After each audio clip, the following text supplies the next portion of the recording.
Passion Harvest.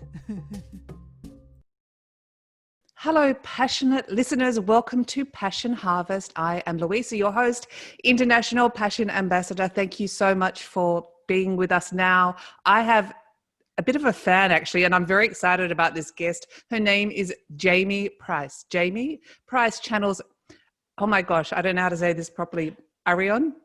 Yes. Is that right? Yes. Yes. The Lyrian Council of Time focused on humanity's ascension. Jamye has developed an energy modality, Crystalline Soul Healing, and also channels healing energies in the form of light language, which are universal language encodements that your heart and infinite mind speak fluently. Jamye, author of Opening to Light Language and the Cosmic Consciousness Ascension Deck, is an international energy healer, channel, and teacher.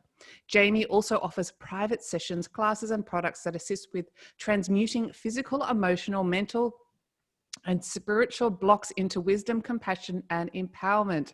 This is her story, and this is her passion. Jamye, welcome to Passion Harvest. Oh, thank you for having me, Louisa. I'm very excited to be here. I am a big fan, and I have to say anyone that should sign up to your newsletter because your videos that you put out are very powerful. I'd like to start the show, just a bit of a background of your personal background. What led you to this incredible path that you're on right now? Well, it was definitely a surprise. So I was not a psychic child, and I always like to start there because everybody has a different journey, and I think it's important for us to know that there's so many different ways that we can end up at the same place. And when I was in my, let's see, around 1987, I started to begin to have psychic flashes, and I couldn't control them. I couldn't not have them, but they would be something that was very specific, and it was something that could be proven within a certain hours. And so it would shock me, and I would think, oh, what a coincidence.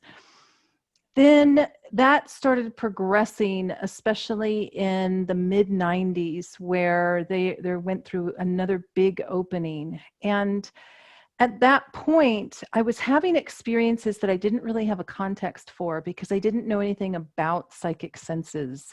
And sometimes I would see auras, or I would see connections between people from different chakras. I would have experiences where I would kind of not be conscious, and then I would kind of come to and realize I had been zoned out, and I would think, why was I just thinking about the healing properties of the color green? You know, that's so I don't even have a context for that.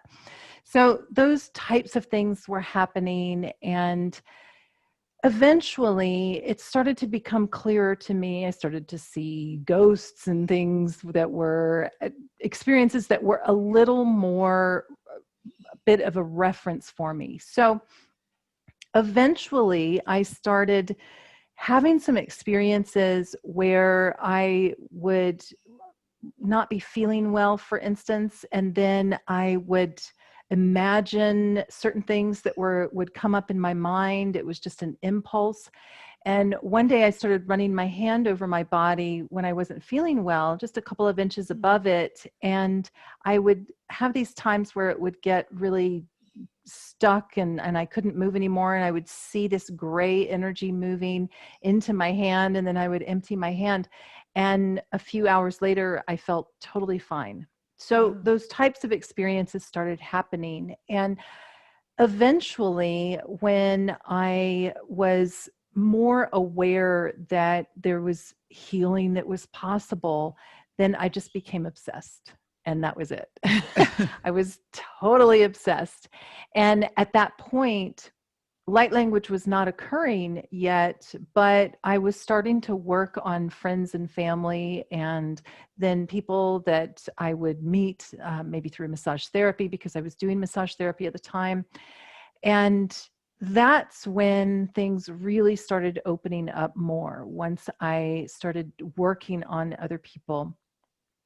And then when I had an axiotonal alignment done in the early 2000s, I think that was in late 2001 or 2002, so very early in the 2000s. Once that happened a few months later when I was working on people, my hands started moving around. And that's when the light language was starting. Still had no reference for it, but I just was having such a lovely experience with it because it was just my hands moving. It was silent. People's eyes were closed. And so I was used to having a conversation with my guides in my head during a healing session. And they would give me these kind of cryptic answers eventually because I was always asking questions, what's happening here? Or they were giving me information.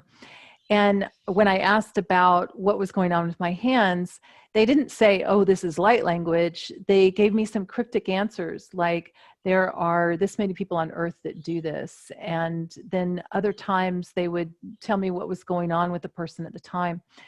But that number would go up and down, and it would go up and down pretty rapidly, like big differences from one time to the next.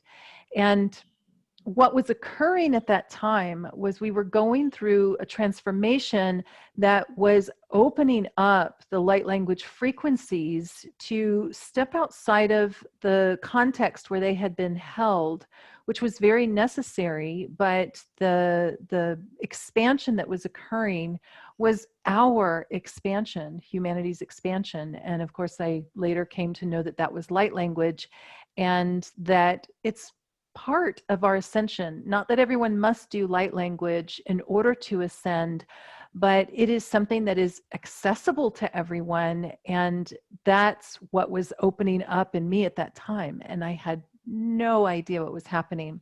So eventually, when the sounds started wanting to come out of my mouth and I was feeling that pressure, then I started holding it back because I just thought, well, I'm going to not be able to live a normal life. This is so weird. And I was afraid. Yeah, just afraid of people's judgments. But as I started just allowing the hands to move and then following certain directives, what I ended up finding is there's a lot of support for it. And those were really just my judgments. And so eventually, when I did share that publicly, it was so scary for me and I wasn't expecting it. I thought I was just having a lovely, quiet healing group and the light language came bursting out and scared a child that was in the room. And it made my friend that was there, and I was working on her in front of everyone else, she started laughing so hard. And I thought, oh my gosh, this is so embarrassing. No one else is going to come up here. But they all did. And then afterwards, one of my clients came and said, I want to do a session as soon as possible. And that was just a few days later when I did that session. And I was holding it back again. I was holding the sound back. And that's when my guide said, it's okay, you can hold it back. It's just going to take him longer to heal. And it's not because light language is the only way to heal, but it's because I was holding myself back. Yeah. So when that started coming through, and I just knew that I had to let that out because I couldn't know that I could have done more and be holding that back. So I finally let that out in the session, and that was a big turning point for me. So I had been nurtured through that change to grow that courage for years. And then there I was at a choice point once it had been exposed and there was somebody still wanting to heal, wanting to experience that. And it was his child that I made cry. Oh. So still he wanted to experience that. And that for me, it's part of that broader expression of what light language represents. Is it's so much about our expression and taking a chance with our expression, not holding ourselves back. And this is why it doesn't matter if someone does light language. For them, it might be something different. It might be the expression of singing in their own language, in English.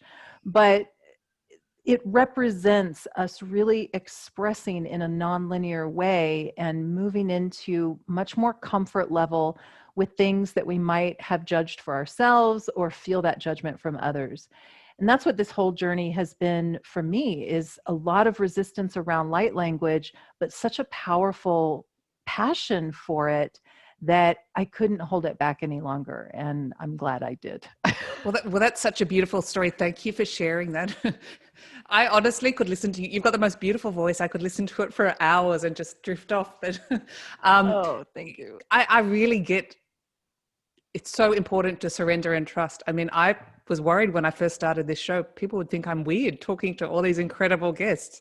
And looking back, you think, what on earth did I worry about? But I understand, it's almost like coming out. I understand that fear, what it's like. And it's true, there is so much support and people are craving these new experiences and things that aren't talked about. So I think it's, congratulations. And you do such a wonderful job.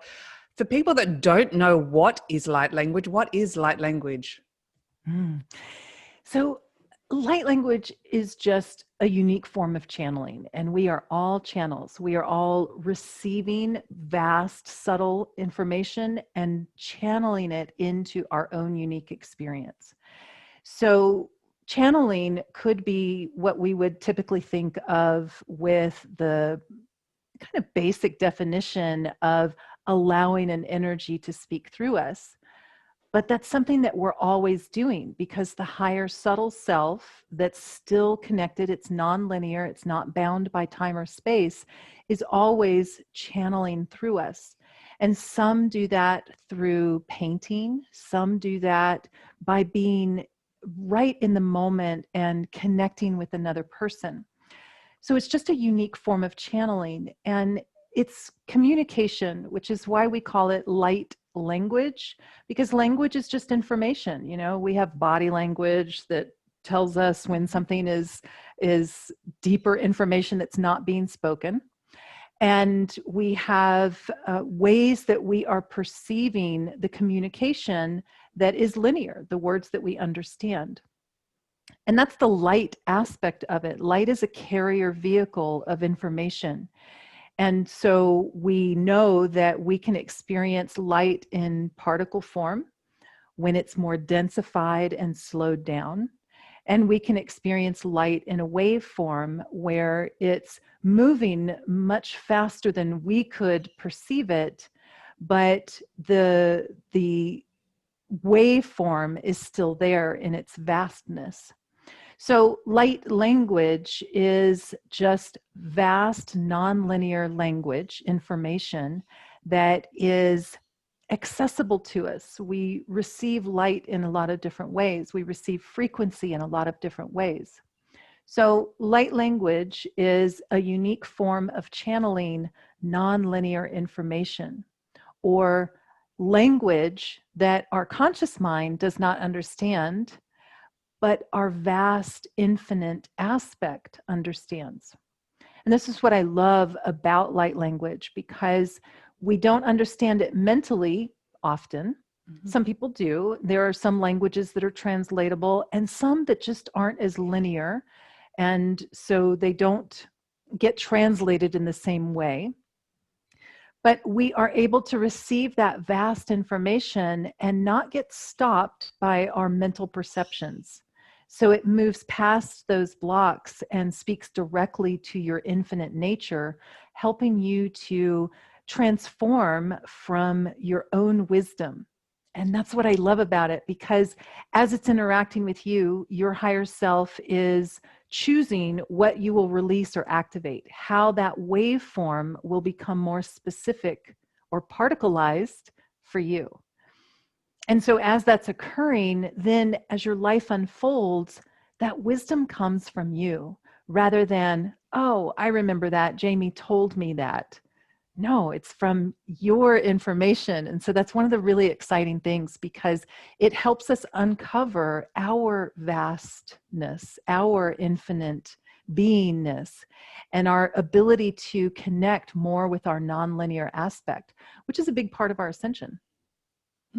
I mean, I love that explanation. And while the light language directs the mind in some way, it's not understood by the conscious mind, because we can't necessarily understand the language. Would you also say it's not the words so much, but the energy of the spoken word? Of the voice? Yes. It's the frequency. The frequency. That was probably what I was trying to utter. Yeah. Well, the energy, it's the energy. And this is it's such a mirror for what we are going through in our ascension, and even some of the things that we see humanity experiencing. So our social media and the way that we access information and how connected that we are can be a real gift, and it can be a real challenge, because as those algorithms and the clicks are kind of creating a flow of information, it's requiring us to learn more of our discernment. And so we're having to get deeper into the conscious information that's underneath the whatever spoken or written or said. So as we see the information around us, we're having to get into, what am I sensing? What is my body system telling me about this interaction? Does it feel appropriate? Does it feel supportive? Does it feel nurturing? Does it feel like it's something challenging, but something that I need to interact with? Or is it something challenging that feels like it's not beneficial in any sort of way? So the getting deeper into the intention, the frequency, the energy that's beneath the surface, that's part of us tuning more deeply into our own subtle nature, our own infinite nature that has that wisdom, that understands what serves the body, what doesn't serve the body, and how we can choose those interactions and then complete that full flow of information so that we are consciously interacting rather than unconsciously interacting. Feeling it in my body as we speak. You talked a little bit about ascension. Do you mind us discussing that a little bit more? It's a very used term and many people don't understand what it means. Yes, yes. When I first heard it, which was so long ago, I just was like, a light bulb went off. I'm like, that's it. Wow. So what our ascension is really just a very natural process of evolution. And of course, we're always evolving. It's just that we are at an exciting point of our evolution, but it's very natural. And what our ascension is about, as most people, I guess, use that term, is opening up into a more conscious connection with life. That means that the physical interactions that we're having, that we would call quote unquote 3D, linear, things like that we are more conscious within them, that we understand more of the intention that's behind our words. And then the things that are not linear, like our own thoughts and emotions, that we are more conscious with them, that we are deeply understanding what's beneath everything. And so we are blending the rules of the physical realm, which are manipulation and control, in a positive, neutral sense. And I don't mean that just in manipulating others or controlling others. Mm-hmm. That's part of that energy. But if you want to step from one side of the room to the other, you have to manipulate and control your body through time and space in order to do that. And those are rules of the physical realm. This body has conditions. I must breathe in order for the body to survive.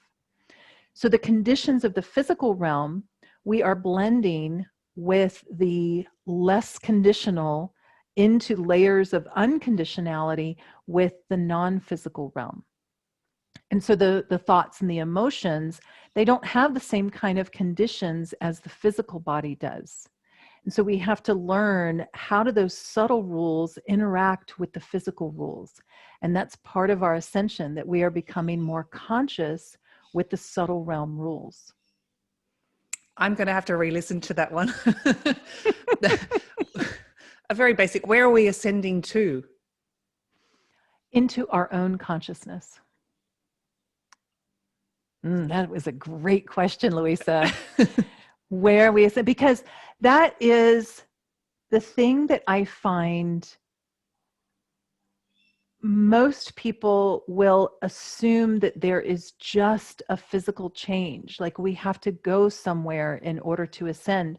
And there are layers of ascension. There are ways that we experience it at different times. So if we look at some of the references, for example, in the Bible, where they talk about ascending into light, where the physical body was gone, what we are experiencing now is a very natural process of our consciousness.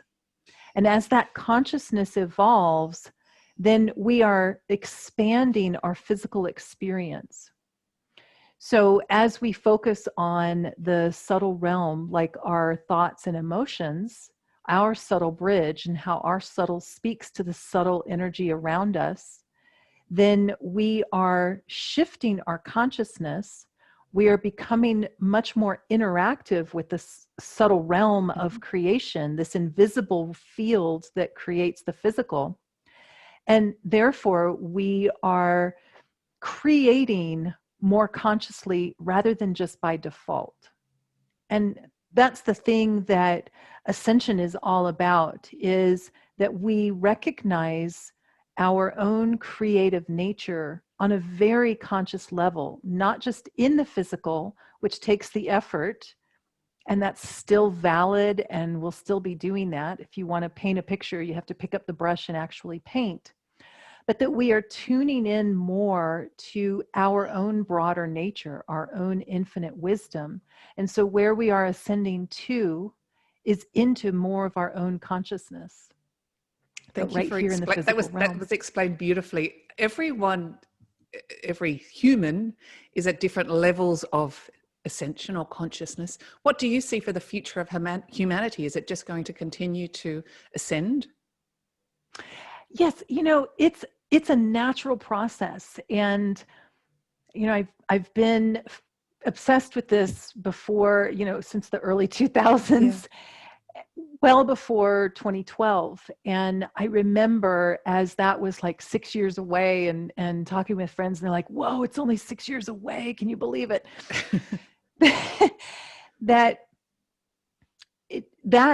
Those times sometimes would feel like such chaos. And that's nothing like what's going on now. It's crazy now, isn't it? Yes. Yes, it is so intense and chaotic. But chaos is actually another word for change. We just have a lot of negative connotations with it. And it can be incredibly challenging. These are really some challenging times for sure. But life is fail-safe towards love. Love, we could say it in so many different ways. We could say love is connection. Life is fail-safe towards connection, because we are connected through this vast invisibleness. Because there's a part of you that is physical, you can touch it, and it has conditions. You are on a whole different continent than I am. And so part of that condition is I cannot genuinely reach out and touch you with my finger. Impossible in the physical realm. But that's only part of the story. It's a very valid part of the story, but it's only part of it. And the other part of that story is the non-linear aspect of the subtle realm. And so there's part of you and part of me that is not bound by time or space, that does not have those same conditions upon them. And so we have the capability to connect in non-linear ways as well. And we're even very physically experiencing another layer of that, which is where we're connected by technology. And yes. So we're able to talk on a phone or talk over the internet, and now see each other so easily over the internet. That's another layer of it, but there's even more layers that are inbuilt into our biology, that we are also non-physical, and we can connect instantaneously with our thoughts and our emotions. Now, we have to build that muscle, build that conscious connection, but it's there. And so what we are working through now is learning that connection, and life is fail-safe towards that. Our biology naturally moves towards that. And we may see a lot of chaos and even in the physical realm, birth and death. But there is a progression of life that is inbuilt into the system, and that is connection. Love is the binding force of life. And even though we can't see it in the air between us, we experience it. And that's where humanity will always go, and all life goes, that it goes through this process of evolution. And the physical aspect of it, as we move through birth or death, that's just one small part of the story. And we're becoming more conscious of those other layers of the reality that just isn't as tangible to our physical senses. So we are destined for evolution. Life always calls us to that. It's ripe in the environment. The timing of that and how that will manifest individually in a moment is unique, but humanity is definitely fail-safe towards love. In the current time, there will likely be more challenge for many people before we get to that critical mass of conscious awakening. However, the potentials that are in there for this movement to occur in a much easier way and a much smoother and even faster way is there as well. But surrendering into that neutrality in the midst of that chaos, that is the challenging work. It is, isn't it? I'm learning this more and more. I always used to think I was, an individual, a single soul, and I am.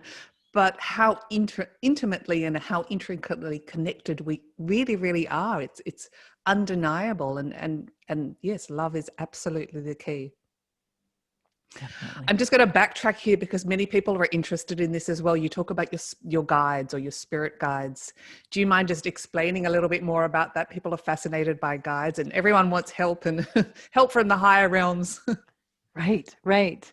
Yes. So when I first started opening up, I was naturally rather clairaudient. And so I can hear my guides pretty clearly. Unless I'm kind of keyed up and then they're so staying neutral is very important. But this is something that we all have access to, and the more we learn to trust ourselves and learn that there is a natural wisdom within our biology, the easier it is to connect with our guides. And it's part of that stillness and that practice of meditation so that you can focus and finding those ways that work for you. So there are some people that can naturally get quiet for longer periods of time. There are some people that are more kinesthetic, and so that connection will come more easily if they are perhaps taking a quiet walk in nature and no music, no other feedback, so that you can hear your inner voice. And so getting used to that is something that does take some practice for some. But the more that you do that and the more you just trust and relax into the process, the easier it is to hear and sense that subtle information.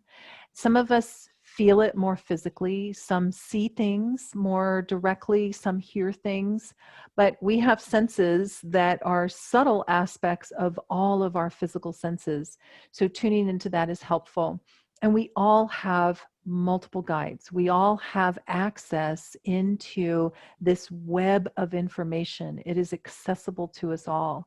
So honing that is something that takes some practice, but once you do that, you start to learn some of these deeper rules of interaction. And it's important to start with our own boundaries and make sure that we are comfortable connecting and discerning what feels appropriate for us.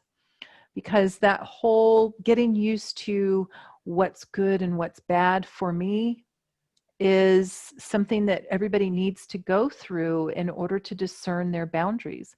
Where do I feel comfortable? Do I understand that I have free will and yet I'm within a collective. And so there are certain experiences that I can't ultimately control. And there are others that I must control. I must own my sovereign domain. So finding that balance of trusting yourself and trusting that flow of information and relaxing into that is part of getting accustomed to being able to sense your guides, and also making sure that you're not polarizing too far away from the natural wisdom and experience that's within you, because our wisdom grows with our experience from this realm. And so as that's balanced with really honoring your human expression, then that opening is very supportive. Mm. Beautiful. Thank you so much. Oh gosh, I've got a lot of questions for you. I just want to ask, who and what are the Lyrian Council of Time? Which is a wonderful name. I absolutely love it. Yes, I had been working with them for a long time, and they had not identified themselves in that way. And then around November of 2012, they came in and said, we're the Lyran Council of Time, and we'd like for you to channel us directly. And they are a collective that is no longer in physical form. And they are called the Council of Time because they oversee is such a strong word, but they oversee the interaction of time and how our interaction with it and different energies interaction with time is progressing. So when they came to me in November of 2012, they said very directly, humanity has progressed to a very specific point that our information can now be more beneficial. And when I channel, they are very focused on our mental and emotional interaction, because that's what they call our subtle bridge. It's how we communicate directly with the subtle realms. Now, the subtle realms will also include our intuition, how we receive information, but how we direct information is through our thoughts and emotions.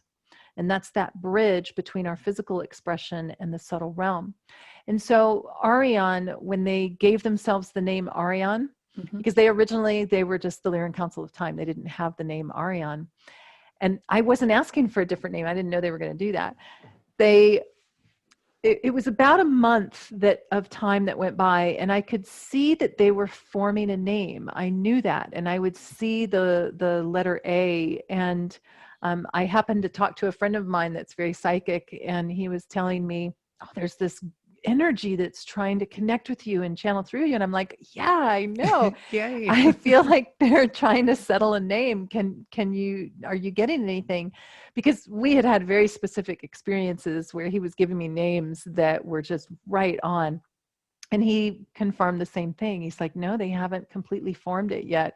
I'm just getting the letter A. And I'm like, whoa, me too. So when they had fully formed the name, they came to me and said, here's the name. And they spelled it for me, Areon. And they explained that the AR is to represent the air, even though they work a lot with the thoughts and the emotions, but that they are helping us to deal with that subtle realm and that subtle bridge. And then Eon is time, a long period of time. And originally I was a little resistant to the name, and I was like, oh, what if people think it's Areon and they have some connotations to that? And they were like, no, that's not the name. It's Areon. So they came back to me and said, now spell it backwards. And when you spell it backwards, it spells no era, no time. Wow. And I was like, oh, that's yes, amazing. That is the name. I just loved that they let my resistance be okay. And they gave me that time to just sit with it. That's the name. And then they came back later to spell it backwards, where I was like, oh, that makes so much sense. And that is their overall purpose, is to help us bridge what is the subtle realm and the big subtle law that we are dealing with through ascension is time. We're shifting our interaction with time. And because it's a subtle law, when we are experiencing it from our density, our physicality, we see the effects of it, but we are not able to affect it just from the physical realm. But it's a subtle law. And so, excuse me, as we start to become more conscious with our subtle bridge, then we are shifting our interaction with time. And so as it seems that time is speeding up, that seems like what we're experiencing with so much more influx of data. When we slow down, when we neutralize, when we relax our energy, that shifts our interaction with time, and we're able to use that subtle malleability of the non-physical and change our interaction with time.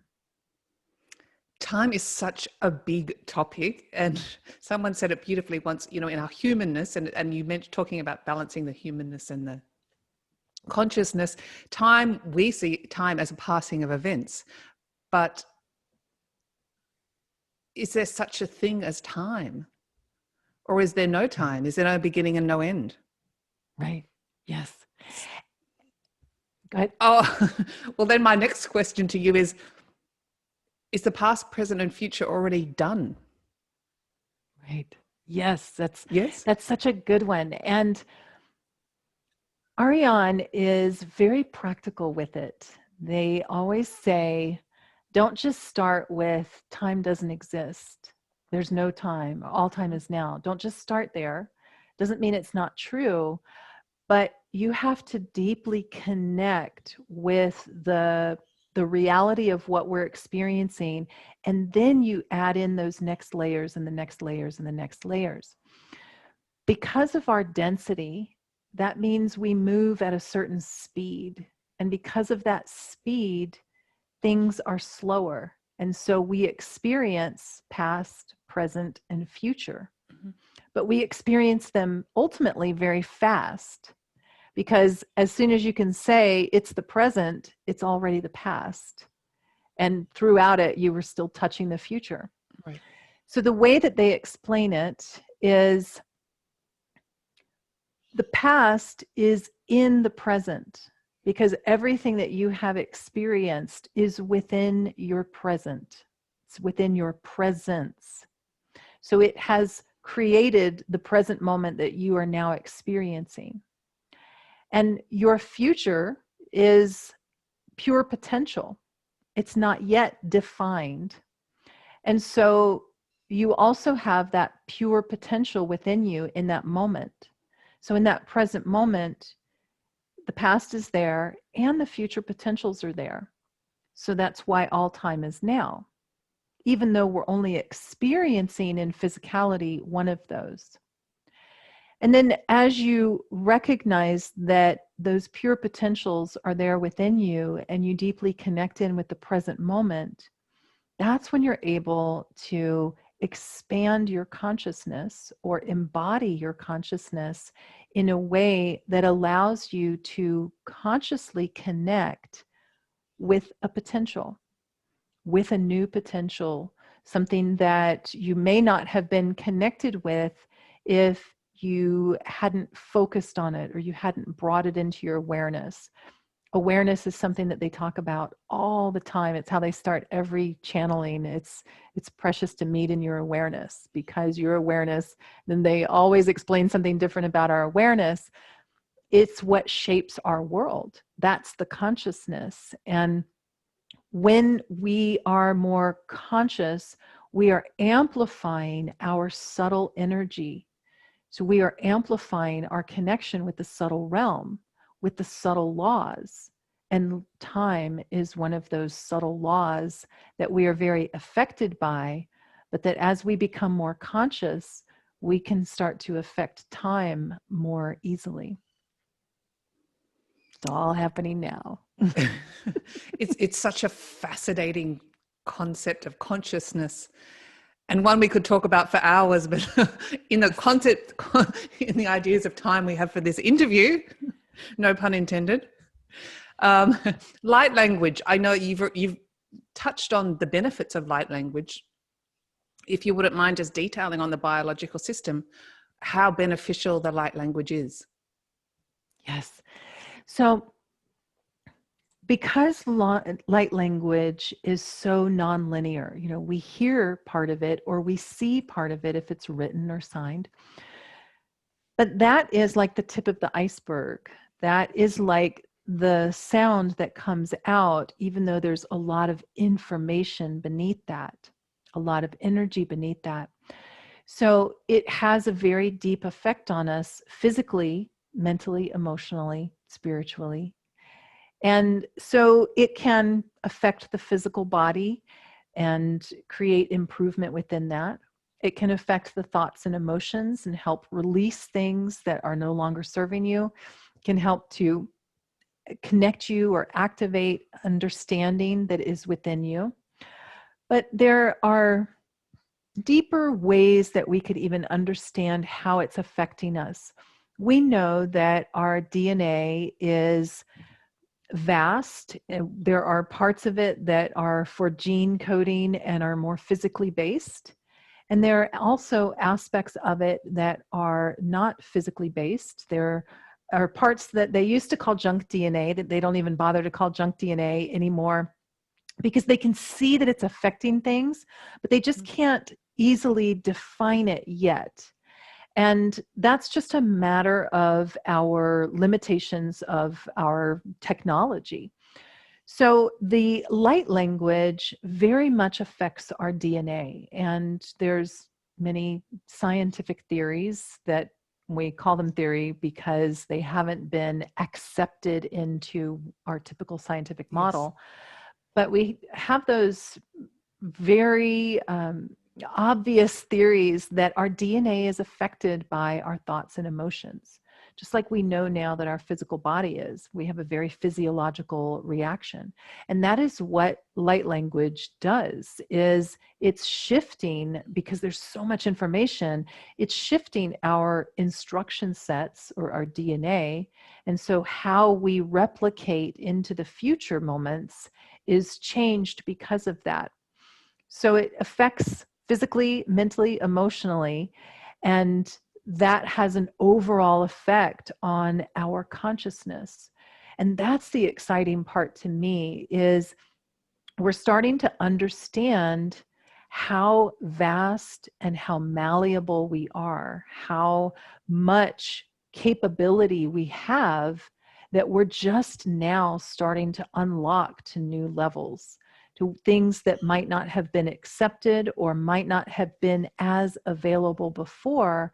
They are becoming much more available because our biomechanism is already capable of that expansion. And this is why we hear things like, oh, we only use about 10% of our brain. Part of that is because they can only measure what parts of it are doing. Yes. But part of that is because the capabilities are there, but we're not necessarily using them. And so we just haven't used that muscle enough to really embody the capability that's there. Light language is part of helping us to embody that capability. So exciting. And I know you also do teach light language. And for anyone that's listening or watching, all your details will be in the show notes. What are your tips for, you said everyone has access to their own light language as well. How does, in a brief summary, how do we channel light language? So in some ways, it's kind of similar to connecting with your guides or any kind of subtle realm expression. And in my book, I even detail some exercises that you can do to begin to connect in different ways. And then, of course, I teach it in depth online and in person. But it is accessible to all of us, and it becomes even more accessible as we continue to progress through this ascension. So just getting quiet and allowing, that is that first step, and trusting yourself to be able to communicate, and just letting some of the sound flow and play with that, or letting your body move and see what it feels like to not direct your movement, but allow movement. All channeling is a state of allowing. And so, how open we are to allow is going to determine what we can access. And yet, as we see in the physical realm, it doesn't mean that we should be open to allow just anything.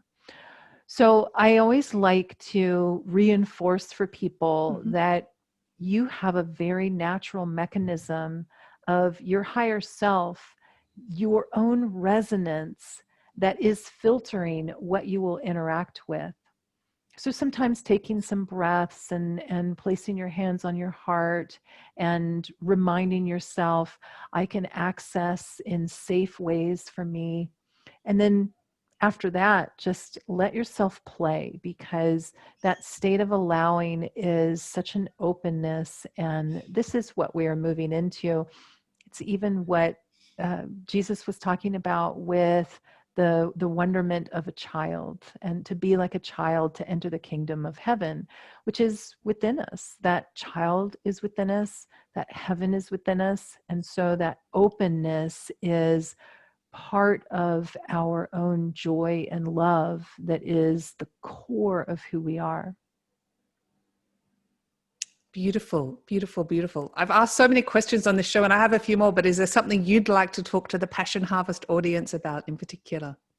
Well, I love how your whole focus is about passion, because this is ultimately a really important part of our ascension. We are continually moving into more responsibility with our creative nature. And part of that is following our passions, that we are finding that courage within to take those risks, to share our beautiful, unique light in ways that support getting more love into the world.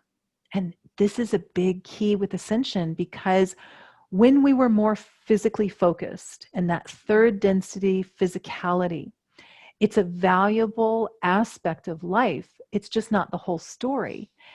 And that means that that subtle aspect of ourselves, it's always been there. It's always been interacting with us. But as we become more conscious with that, we start to tap in to that vast flow of energy that builds this world. And that's what we do for ourselves when we tune into our passions. And that doesn't mean that your passion has to be your job. It can be something that grows on the side. It can be something that is not defined as just one thing. It can be many different things. But as we are following our passions more, we are flowing our energy into our lives, and that touches everything.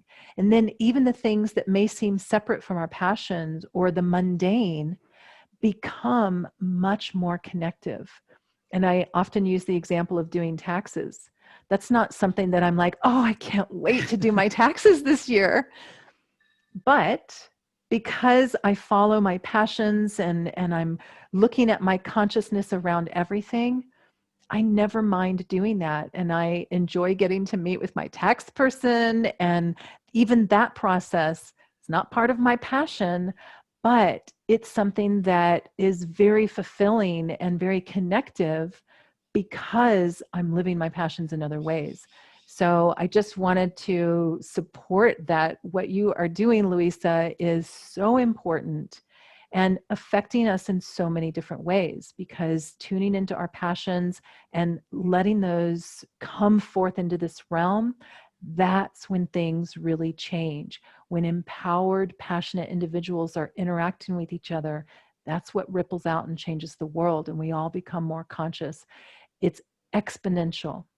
exponential. So thank you for bringing passion into everybody's focus. Well, thank you. That was such a beautiful description, and I just loved that whole description. God, that has to be like a headliner somewhere. Jamye Price, thank you so much for being on Passion Harvest. I passionately loved it. I can't wait to re-listen to it. Your voice, just even the energy of your voice is so beautiful, and you've explained things so well. And I love what you do. I mean, it's just incredible. You're changing the world as well, and, empowering people to not worry about being weird. I like that one. But wonderful. So thank you so much for what you're doing as well. I'm honored you've been on the show. Oh, thank you. Thank you. I'm so happy to be here. You have a beautiful energy. So thank you for sharing your audience with me. Thanks, Jamye. Bye-bye. Bye-bye. If you like this episode, please do subscribe for weekly passionate, inspirational interviews.